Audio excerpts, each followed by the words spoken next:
देवशयनी एकादशी। युधिष्ठिर ने पूछा, भगवन, आषाढ़ के शुक्ल पक्ष में कौन सी एकादशी होती है? उसका नाम और विधि क्या है? यह बतलाने की कृपा करें। भगवान श्री कृष्ण बोले, राजन, आषाढ़ शुक्ल पक्ष की एकादशी का नाम शयनी है। मैं उसका वर्णन करता हूँ। वह महान पुण्यमयी, स्वर्ग और मोक्ष प्रदान करने वाली, सब पापों को हरने वाली तथा उत्तम व्रत है।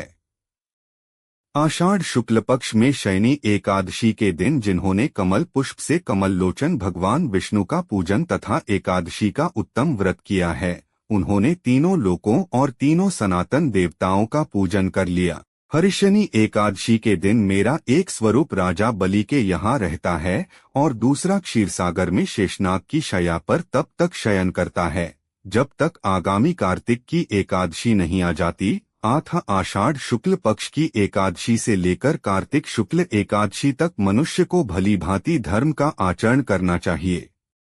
जो मनुष्य इस व्रत का अनुष्ठान करता है वह परम गति को प्राप्त होता है। इस कारण यत्नपूर्वक इस एकादशी का व्रत करना चाहिए।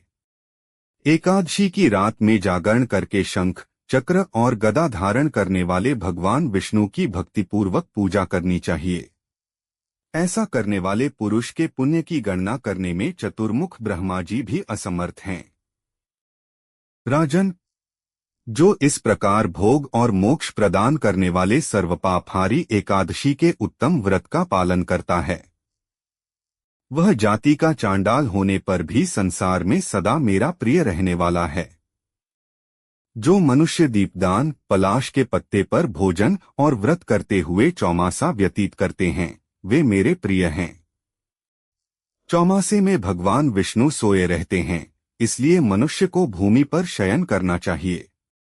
सावन में साग, भादों में दही, क्वार में दूध और कार्तिक में दाल का त्याग कर देना चाहिए। जो चौमासे में ब्रह्मचर्य का पालन करता है वह परम गति को प्राप्त होता है। राजन, एकादशी के व्रत से ही मनुष्य सब पापों से मुक्त हो जाता है, अतः सदा इसका व्रत करना चाहिए, कभी भूलना नहीं चाहिए। शयनी और बोधिनी के बीच में जो कृष्ण पक्ष की एकादशियां होती हैं, गृहस्थ के लिए वे ही व्रत रखने योग्य हैं। अन्य मासों की कृष्ण पक्षीय एकादशी गृहस्थ के रखने योग्य नहीं होती।